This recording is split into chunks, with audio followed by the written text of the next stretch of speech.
Okay, we're good to go.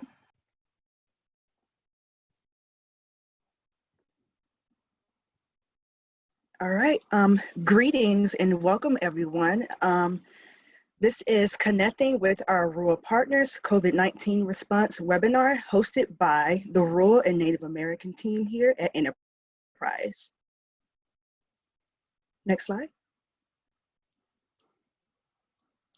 But before we begin, I would like to go over just a couple of quick logistics. Just for your information, this webinar is being recorded and all audience members are muted at the onset. Please use the chat feature to submit questions during the presentation. Again, audience members will be muted throughout the duration of the webinar, and please use the chat feature if you have questions. All participants will receive a copy of today's webinar recording and PowerPoint slides. And most importantly, please be patient with technical difficulties. Susan Anderson, our Senior Director of Rural and Native American Programs, will go over the agenda and introduce our speakers. Susan? Great, thanks Adrienne. And good afternoon, everyone, and thank you for joining us today. As Adrienne said, I'm Susan Anderson, the Senior Director for Enterprise Community Partners Rural and Native American Programs. And welcome. We appreciate your attendance and participation as we look to help inform our partners from a national lens and learn more about your needs and challenges in this unprecedented time. First and foremost, I want to say I hope you, your colleagues, your friends and family are all able to stay safe and healthy, and wish you all fortitude and good health. Like you, our Rural and Native American Programs team is deeply concerned about how COVID-19 is impacting the communities that we serve. This global pandemic has truly heightened the disparities we see in many ways, from the lack of access to healthcare and rural hospital closures to higher rates of underlying health conditions. Knowing that much of rural America has not yet fully recovered from the Great Recession, and often local economies rely on the service sector or employment by tribal governments, I know we are all anxious about the future and what the landscape will look like as we try to return to some semblance of normal or have a new normal. With that being said, though, I'm not trying to paint a bleak and dire picture. I am very heartened by the knowledge that crisis and disruption often birth what was never imaginable or possible before. And I think rural and Native America is the embodiment of an entrepreneurial spirit and innovation, or as my Aunt Charlene would say, the ability to make do with what you have or do without. So my team and I look forward to continued partnerships as we embark down this path of uncertainty and unknown together. And later on today in today's webinar, there will be a facilitated discussion to learn more about your needs and challenges. And we also encourage you to take our quick 2-minute survey. This input really helps us continue to be responsive, adapt, and tailor our support and offerings to help meet your needs. So with that, I'll give you a quick overview of our webinar today and introduce our presenters. Very pleased to have Liz Osborne with us today. She's the Vice President of Policy and Advocacy here at Enterprise, our tireless warrior on the Hill. She's going to be giving us an update and overview of what's on the horizon coming out of Washington. And then Russell Caney, our Director of Programs here on our Rural and Native American team, will provide an overview of funding to date. So what have we seen come out in terms of stimulus packages? What are those resources and accessing them? And then Robin Wolf, our Senior Program Director here on our team, will facilitate a dialogue with all of you about gaps and challenges on the ground. So thank you to all of our speakers for joining us today, and Also, thank you to Adrienne Norwood and Jackie Flowers, our Zoom navigators extraordinaire today. And of course, just deep appreciation and gratitude for all of you and the really, truly important critical work that you're doing on the ground to serve and support these communities. So with that, I will turn it over to Liz. Thank you, Liz. Thanks so much, Susan. Thanks for having me. Why don't we go over to the next slide? Happy to be here to kind of give an update on what is happening on the Hill. Basically, there are two kind of concurrent proposals that are happening. The first one that Congress is negotiating kind of as we speak is an immediate piece of legislation to replenish the Paycheck Protection Program, or the PPP. And then the second piece is kind of this broader CARES 2 package that staff are working on now, but we think won't move until early May. So on the PPP replenishment, there are two proposals that have come, one from Republicans and one from Democrats. The Republicans want a clean replenishment bill of $250 billion just straight into the PPP. The Dems want to funnel half the PPP money. They want $250 billion also for PPP, but they want half of that to go directly through CDFIs to serve underserved communities. They also want additional funding for other priorities like testing and personal protective equipment, resources to help state and local governments manage the crisis and mitigate lost revenue, and then additional support for families with a 15% increase to the maximum SNAP benefit to help just put food on the table. So with Congress out of session, any of these, either of these bills, if they are able to come to some sort of, some sort of deal, would have to pass by voice vote, and that makes it much more challenging, which is exactly why we saw last week with each party kind of blocking the other party's proposal on the Senate floor. So they haven't been able to come to a consensus, and now as of last night, funding has run out for PPP. And so by law, the SBA will not be able to issue new loan approvals once the program experiences a lapse in appropriation. So that is now. It's a little unclear where we go from here. Both sides really seem unwilling to negotiate.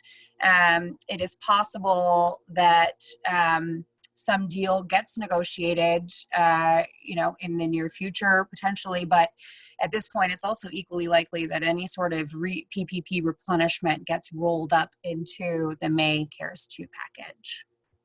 So next slide, please.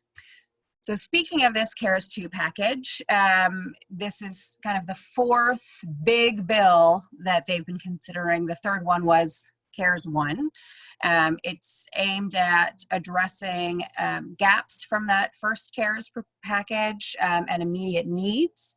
Where the third supplemental, or CARES, the original CARES, originated in the Senate and was really driven by OMB. I think we're going to see the first action on CARES 2 come out of the House.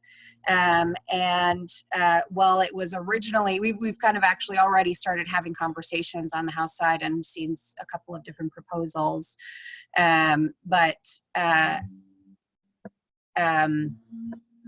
while we were originally expecting to see text and a potential vote when Congress was slated to come back into session on April 20th, the House and Senate have now pushed back their timelines. Are actually going to return now in May 4th, as kind of the peak of the virus is supposed to happen in DC right around April 20th. And so that pushes back the timeline for this bill as well. So we think we'll see kind of this bigger package in early May. Next slide. So CARES 2, what are we working on advocating for? What else do we need? These are the kind of the pieces that we felt like were missing from the CARES Act supplemental.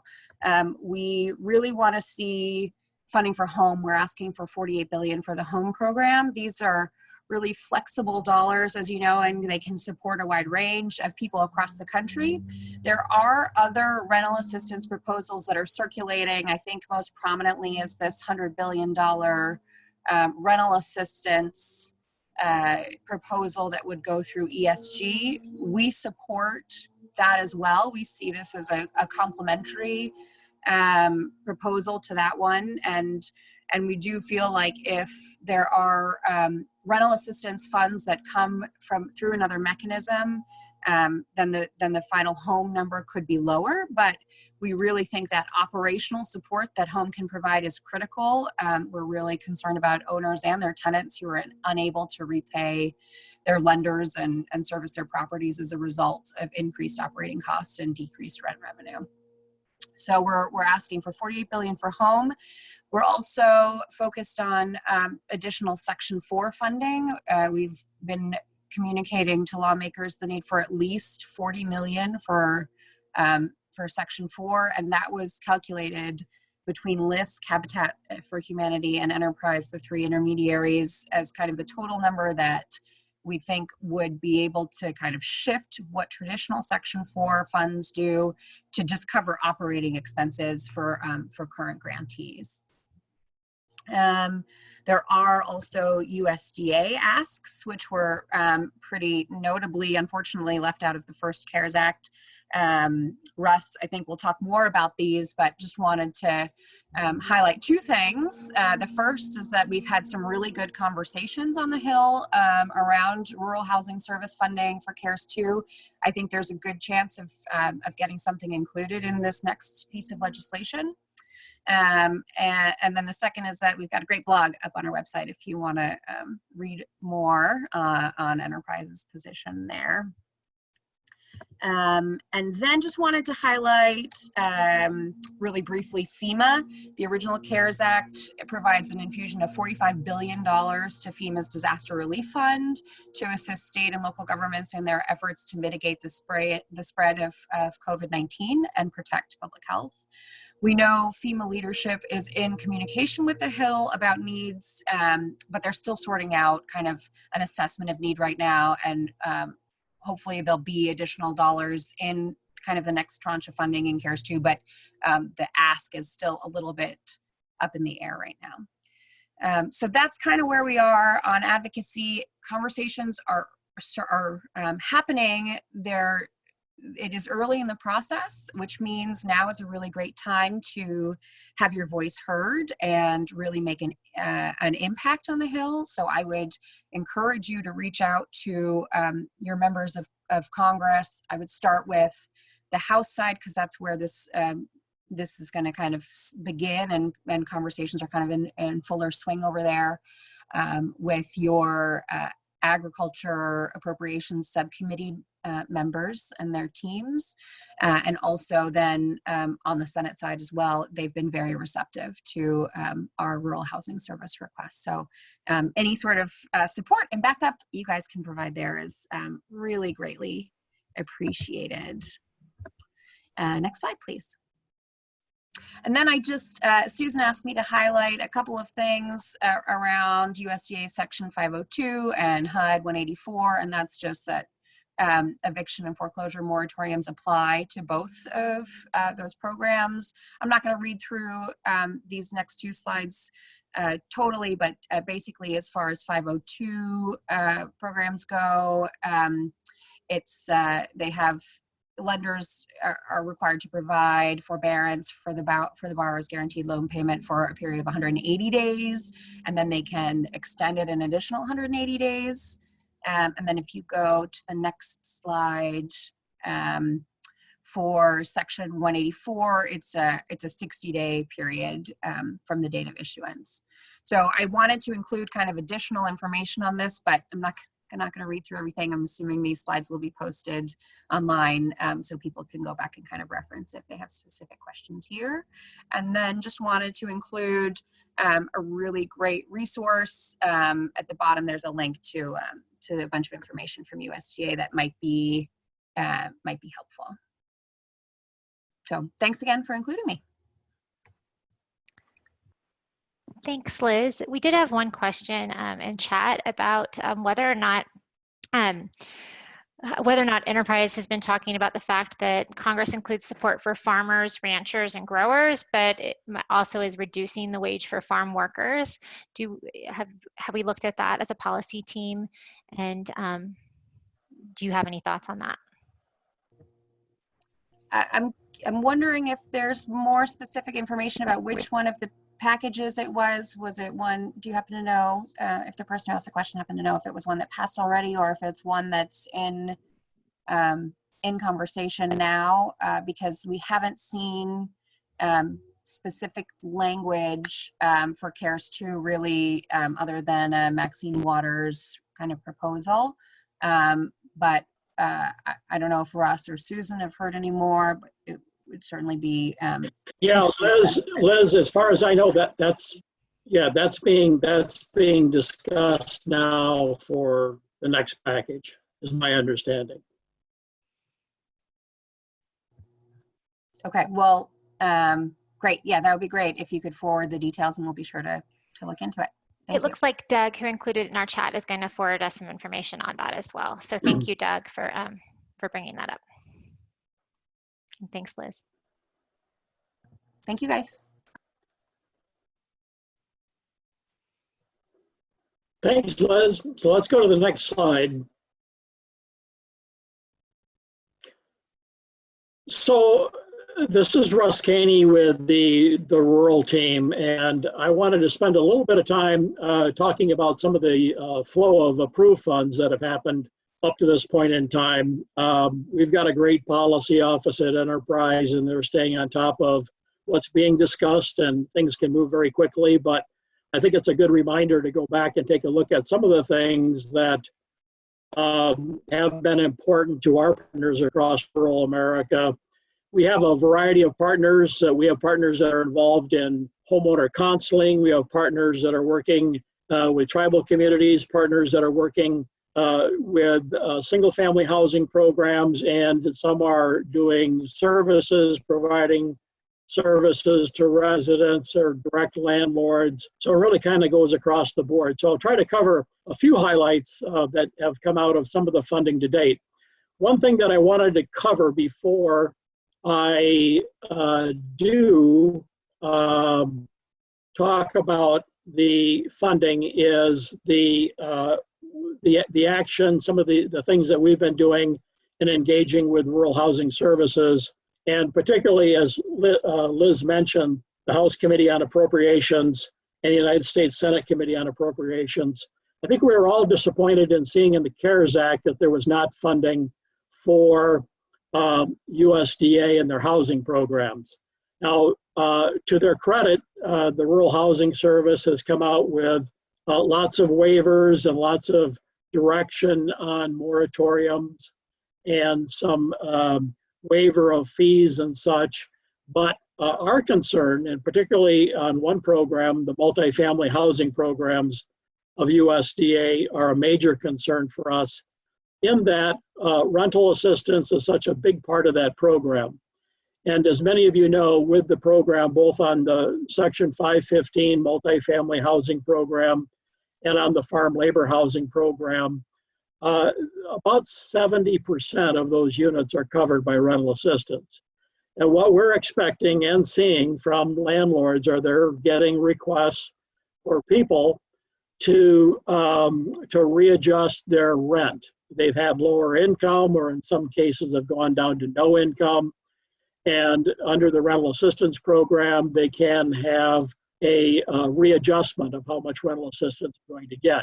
Now, the rental assistance budget, of course, was approved at the beginning of the fiscal year of about $1.4 billion. In a normal year, that would last through the 12-month period, but these are not normal circumstances. So we're looking to see a big hit on that rental assistance budget. And so instead of waiting for that money to run out and for landlords and others to be kind of high and dry and not having answers for their residents, we are looking for some relief in the next package of increasing the rental assistance budget by $700 million. And that would cover not only the recertifications that are going on and the hit to the current budget, but also help cover the units that are not covered by rental assistance in the portfolio.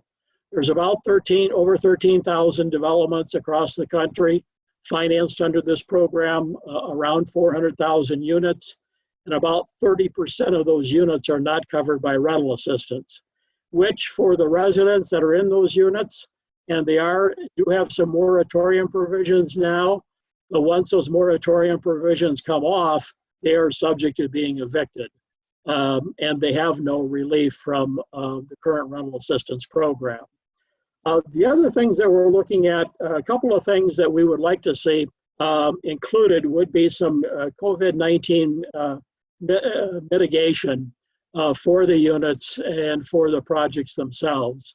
In other words, some cleaning that would need to go on and just really putting the residents at ease and some comfort in knowing that the projects and the units have been cleaned up if there are, in fact, virus concerns at the developments.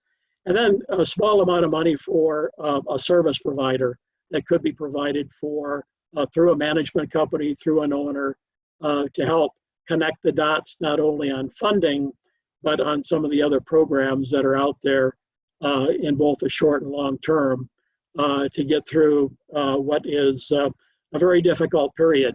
Remember that 65% of the units under the 515, Section 515 multifamily program are being leased or rented by seniors and people with disabilities, which are the most vulnerable population out there. So the next slide, just want to go through just a few things under the CARES Act that I think we're probably aware of, but I think these have some direct impacts to people that you might serve and people that are in your sphere of your organization. And obviously the first one is something that you really don't have to do about. These are economic impact payments that are coming out for adults and for children under the age of 17 years old. I've heard this week that some of these direct deposits are starting to be made this week. They expect 60 million of them to be made in the month of April.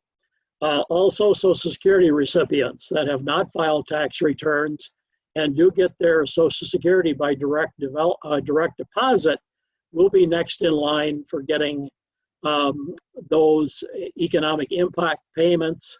And then finally, the physical checks. They're expected to start rolling those out May 5th. And probably in about 5 million checks per week is what they have the capacity at Treasury and IRS to be able to put out. And they expect with that capacity to probably run into the month of May before all of those are out. There is a website at the top, Get My Payment, recently put out there in the last couple of days to be able to get an idea of when you'll be paid. I tried it yesterday and it gave me kind of a blank, we don't have enough information to be able to tell you anything. So it may be up and running by today, and hopefully people will start seeing those checks. The other thing that is of concern, obviously big concern across the country, is the unemployment situation. 2 weeks ago, we had over 6 million claims for first-time unemployment. Last week, it was well over 6 million again. The first-time claims on unemployment came out this morning, and again, it was over 5 million new claims. We've had 22 million unemployed claims since the start of this pandemic, and so there's a real concern there. There are couple of programs here that are expanding the unemployment, and of particular note is the unemployment expansion to the self-employed, gig economy workers, part-time contract workers, adding up to $600 per week as a bonus from the federal government to supplement what the states are doing, at least up through July 31st, 2020. And as all of us know, unemployment is really a state-by-state process. and the amounts and such. So it really does depend on your state, but this is a backstop from the federal government on the $600 per week. So the next slide covers just a few things that to keep in mind on the PPP Paycheck Protection Program. I won't go through this because Liz already mentioned that this program's been heavily used already. About $349 billion has gone through this program. From what I heard this morning, there are still, even though the money's run out, about 700,000 applications that are queued up through lenders. So I think there's going to be a lot of pressure to refund this program. And I think those are where the discussions are really going to heat up. There's going to be some additional things probably put into packages and such, I'm guessing. But I think this program is really going to drive the next package that comes about. Also, with some of the same applications, the Emergency Economic Injury grants up to $10,000 are available through the end of the year, and they can overlap with the PPP, and so that's something to look into also. The next slide, I just wanted to break down some of the programs by some other categories here for states and localities. If you look through the CARES Act, a lot of the money that's coming out is going to be pushed down through existing programs. A lot of these programs run by the states and municipalities. These are some that are going to be funded, which include the Child Care and Development Block Grant Program. This program is going to be getting an additional $3.5 billion.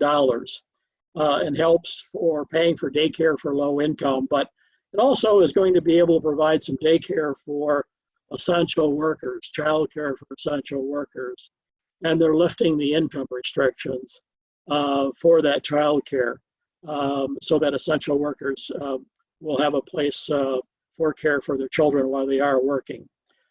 Community Development Block Grant Program is getting $5 billion, and of course that's money through HUD. Is being pushed down to the states. One thing to keep in mind with community block grants are that depending on how they want to use them at the state level and through their jurisdictions, it can be used for rental assistance also. So if you have a voice in your state and would like to see how that's going to be used, have some suggestions for that, those dollars are starting to roll out to the states.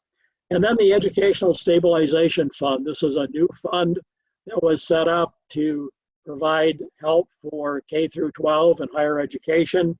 It's getting $30 billion, and it's sliced up into three big tranches, but is worth looking at, particularly if you're involved in local school districts and worried about anything from kindergarten up through college-age students. The Coronavirus Relief Fund is a major transfer of dollars to the states to help backstop some of their budgets, and they have the authority to get these funds out to local municipalities or local organizations. And tribes have a separate piece of this at $8 billion. And they expect or want this to be paid on or before April 26th, coming out here very quickly. I know locally where I am in Northern Illinois, I've seen some of this relief fund come out of the state of Illinois to backstop and help organizations that are providing food through food pantries and local organizations that are working directly with residents and their food needs. And then the Federal Reserve is getting involved with kind of a backstop for mid-sized businesses with direct loans through this program, which was just announced last week.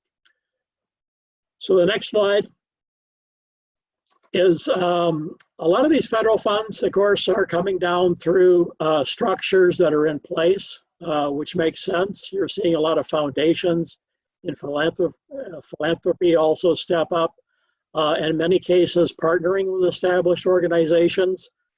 They do this for a number of reasons, in that a lot of these organizations, particularly community foundations, have a system, have something in place where they can either on a non-competitive basis or competitive basis get these dollars out the door in a fast manner, which is, I think, the quickness of getting these dollars out is what's important these days.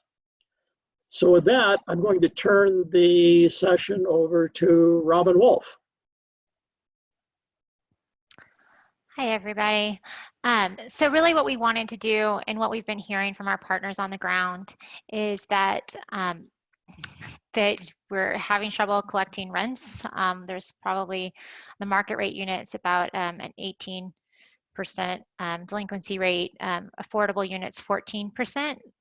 That ranges from 8 to 21, probably related to vouchers within the property. Those properties that have vouchers, their tenants are able to continue to have their rents paid. Those that do not have vouchers, we're seeing higher numbers, around 25% or even higher, and maybe projected to be higher next month. And then this gets to the May delinquency projection of 38%. So those who were able to make April rent, we're really concerned about whether or not they're going to be able to make May. At the same time, we're seeing resident services costs spike, especially if you're housing vulnerable populations. There are a lot of needs within the communities that your organizations are serving, and they need resident services, not to mention cleaning services are costing a lot of money as well.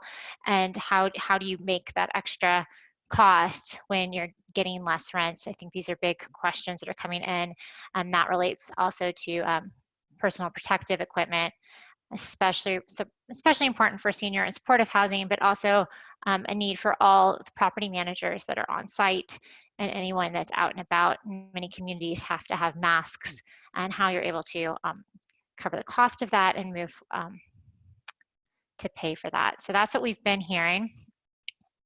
Next slide. So we're hearing also that you, as our partners, are needing rent assistance for for market rate properties, rent assistance for residents of affordable properties, particularly affordable properties like a LIHTC property that doesn't have vouchers within that property.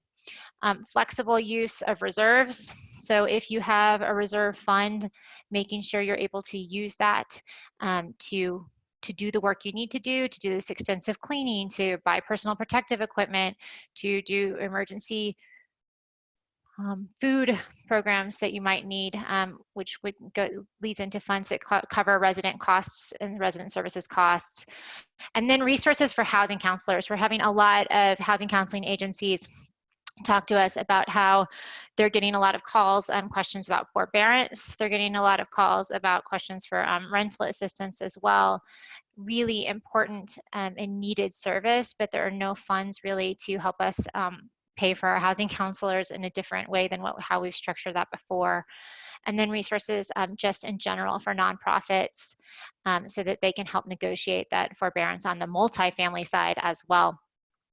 What are the legalities of paying for lawyers? Excuse me. Anyway, so these are the things. What we're really interested in, next slide, is asking you, so if you can use the chat feature, my questions for you is, what else is missing? What are your communities needing? These are things that we want to know. How can enterprise support you? I know that Liz talked a little bit about PPP, and that will be replenished. If you've had trouble applying for PPP, I'd like to hear about that too. So if you can just send us chats, that would be a great way for us to hear your comments. And that would be great on the immediate. I know some of you are on the phone, so you're not going to be able to send chats as well. But if you're able to put some information in the chat, I'd love to hear some about what you're seeing. I also am curious, for those of you who work with CDBG, if you're able to see, if you're seeing CDBG coming to you in a timely manner, how is that working in your state or in your jurisdiction? Also ESG, if you're able to access ESG funding, or if you're not able to access ESG funding, why, and is there a way that we can help you advocate for broader statewide or national reach for the way that those funds are being allocated.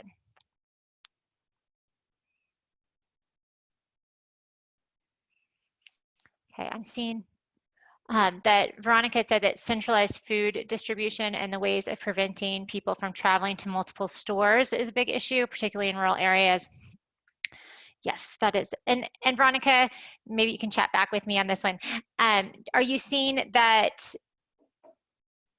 there's a need for funding for that as well, in addition to a centralized source, or is the biggest concern just having centralized access? We'll see how that goes. Okay. Christopher has said that they've spoken with banks who are reluctant to find new construction loans because of the demand for the personal, business, and survival loans. Yes. Thank you for that. That was a good question, is what's happening on the development end that we had. And this is a question that's come up. What's happening to your new developments? We are also hearing something about slowness for new construction too, as banks are sort of tentative to fund new projects in the midst of all of this. So we want to continue to encourage our financial institutions to continue to fund projects as they are able, so that we can continue to get units. We all know that we're going to need more units, not less units, as this continues to move on. So, and then Veronica, thank you. It's mostly been an issue of location and need for volunteers. I hear you, that one, the volunteers has been a big issue in our communities here as well. Having folks who can and are able to be out and then help get food and other critical needs handled for our residents, and then just in our communities. Yep, Les? Robin, one thing that I heard, and I'm not sure if this is, and I think it's a state-by-state request that has to be made, but I saw about a week ago that the state of Michigan had requested that recipients of SNAP benefits be able to have their food delivered, so they did not have to go to a grocery store and have contact that way. And in the past, apparently that was something that you had to physically be there with a link card and pay for it, pick it up and such. So I'm curious, I don't know, I haven't seen where that's rolled out to other states or they've made that kind of a blanket type waiver, but I think it's a good idea, particularly from the standpoint of the social distancing issue that we all have to live with. Oh, for sure. I think that would be a great, I think that's going state by state. So if that's happening in your state, let us know, and then maybe we can help to advocate in the states where that's not happening as well, for a similar model. That does sound like a really promising way to help meet the solution that Veronica had put out. Oh, Joanna, you had put out a chat. ESG funds can't be used to assist any units, shelters, projects owned by tribes and tribally designated housing entities. The CARE funds are allocated through the Indian Housing Block Grants, but that program is so underfunded already that it just isn't enough to offer the same type of emergency services available under ESG. Yes, we're hearing a lot of struggle with the way the ESG funds are being distributed. This is something we are trying to work with on a, like I said, a PJ level, on the jurisdiction level as those are awarded. I know here in our state, the way ESG grants are going out are only if you're an existing ESG recipient. And the challenge is there aren't ESG recipients in the balance of the state. And so what do you do when that assistance is needed in a community that doesn't currently have a grant, and how do we move forward? So that is something I think is really critical. And I think that your point about how Indian Housing Block Grants are not going to cover the needs that ESG is intended to cover. Are any of the rest of you having trouble accessing the or even knowing about what new CDBG or ESG dollars are available in your communities?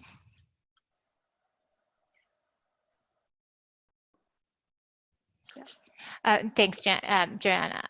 Yes, the the tribes have statutory restrictions against accessing ESG. Yes. So it'd be, so you're not able to access those dollars at all. Got it. Thank you. The only solution we've been seeing for that so far is trying to partner with organizations that have existing ESG programs and figuring out how to make those alignments. But it's a lot of work that does get put off onto our groups on the ground, and we're trying to figure out how to make better connections there.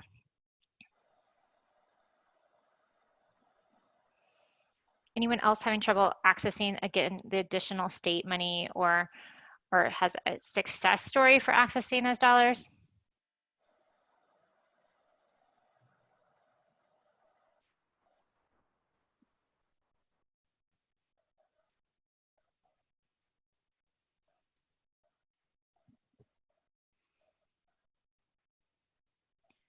Okay. Okay, Jackie, I think we can go to the next slide. So I did want to highlight, we've got some partners that are doing some really good work right now in Coalfields Development has multiple social enterprises that they've been shifting in order to really meet the needs of in response to COVID-19. So they have a sustainable agricultural company called Refresh Appalachia, and they've shifted to a fresh mobile food pickup model to keep the food healthy and available. They have an apparel company that's working to sew masks for the healthcare workers and is donating the extra inventory of their clothing. And then their wood shop is working on some prototypes for temporary hospital beds as they are needed, if they're needed in their community. This is Coalfields in West Virginia and has been a Section 4 grantee of Enterprise for a long time. And we're just wanting to share some brightness and some lightness into ways that we can be resilient and working in response to what's going on around us. So really appreciative of all of our partners that are working to shift their models to be responsive to the general community needs, that are working to get out food assistance when that hasn't typically been what they've done as resident service providers, to just the actual kind of drain that is taken on our property managers as we go through the day serving our residents, and how that impacts us. And so for us all to kind of find ways to think and acknowledge that for all of our staff as well are things that we're also seeing. So Susan, do you have any other thoughts? Yeah, thank you, Robin. I think even just along these lines, if other folks have models or bright spots to share of what you're seeing in your communities, you know, part of my love for rural and Native America is that, you know, like I said, this entrepreneurial spirit and ability to really adapt and change with the resources that you have. So would love for others to share any examples of what they're seeing in their communities about how organizations and community members are adapting and supporting one another.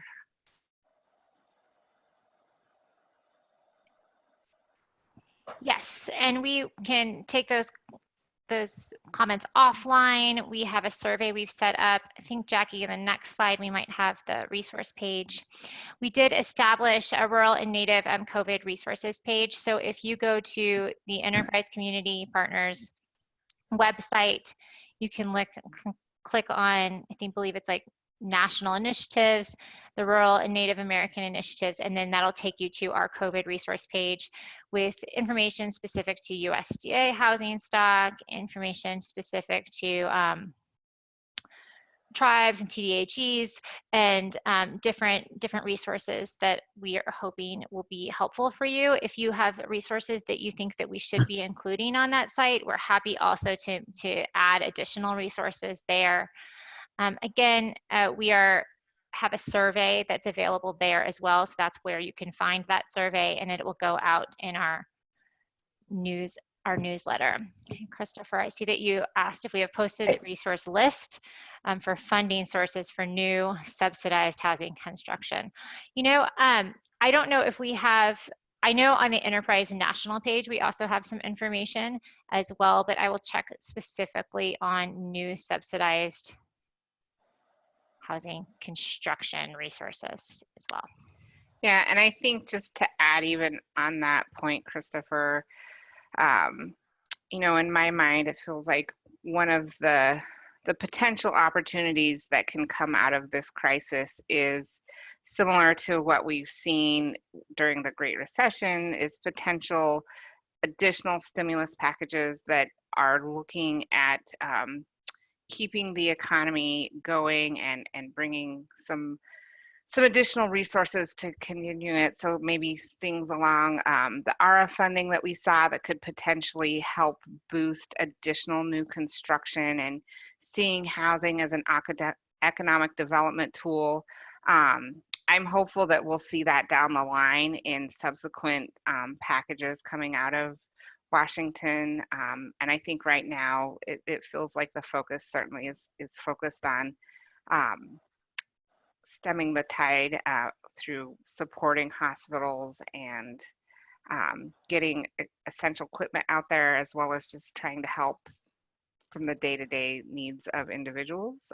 But certainly I'm hopeful for additional resources down the line for new construction.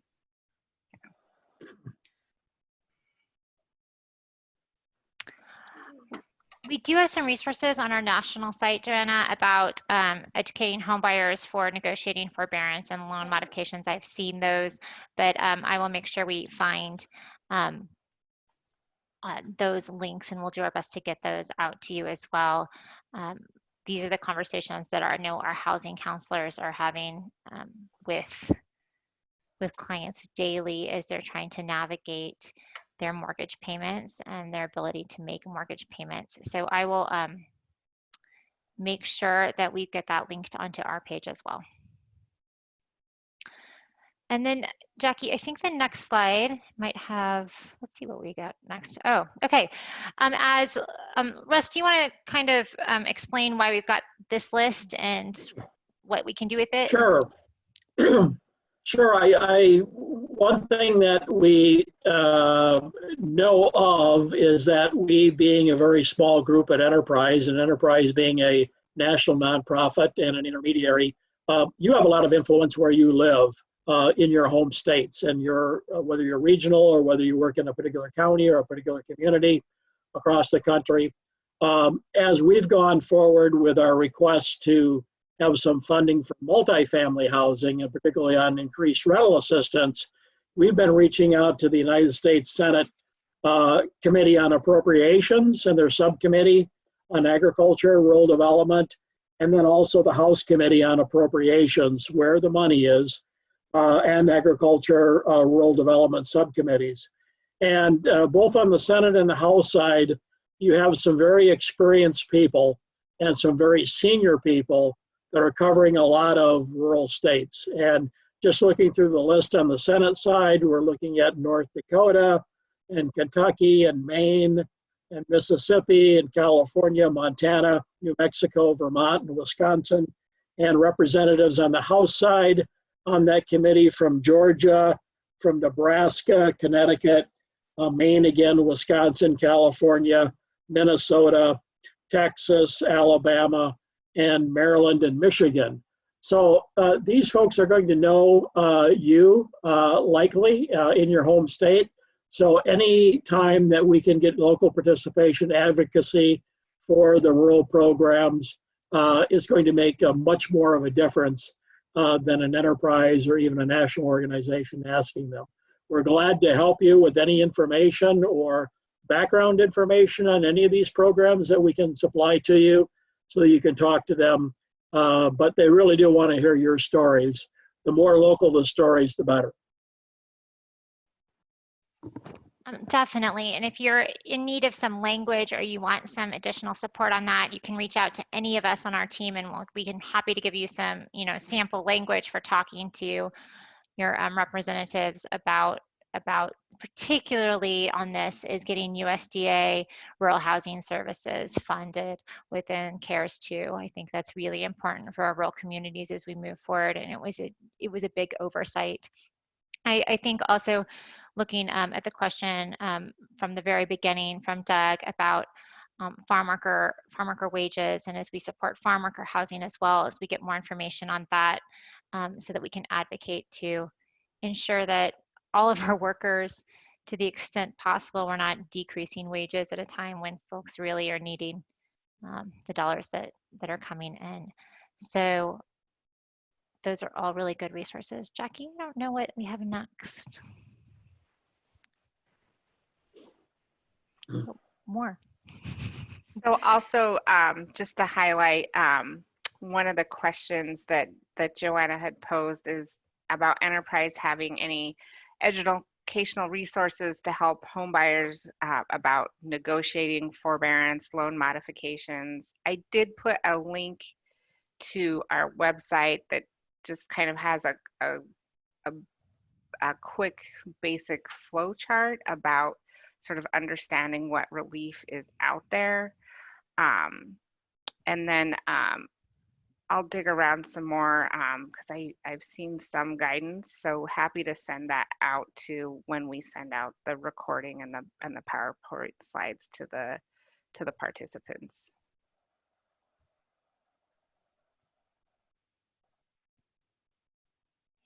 Yeah, I think that's pretty much all we have. I don't know if we have any more content. This is just us and the ways to get in touch with us. So Susan, Russell, and myself, you've met on this call. We also have Adrian Norwood, who's a tremendous support for our team as well, Dustin Baird, who leads our Native American programming, and Sarah Torcell, who works closely with you if you're Section 4 grantee. All of us are able to help you in whatever way we can and are really interested in helping you find the resources you need. So please reach out to us, share your negative stories, your positive stories, and that way we can use those as we continue to advocate for our rural communities as we go out, as all the stimulus funding is coming out, and also serve as a better connector for getting those resources to you in the communities that you serve. Susan? All right. Well, if there aren't any further questions or comments from participants, I just want to say thank you to Russ and Robin and Liz for sharing your knowledge and resources, and Adrian and Jackie for helping us navigate through Zoom. And again, to all of you on the ground doing this important critical work, you will get a recording of today's webinar and the slides and any additional resources that we have to share. And please stay tuned and come back and look at our COVID resource page for rural Native American communities. We will continue to post resources as we become aware of them. And again, take the survey on that page as well, so we can have a better understanding of how we can continue to support you and how your needs are changing and adapting what feels probably like an almost daily basis. So again, thank you everyone, and be well.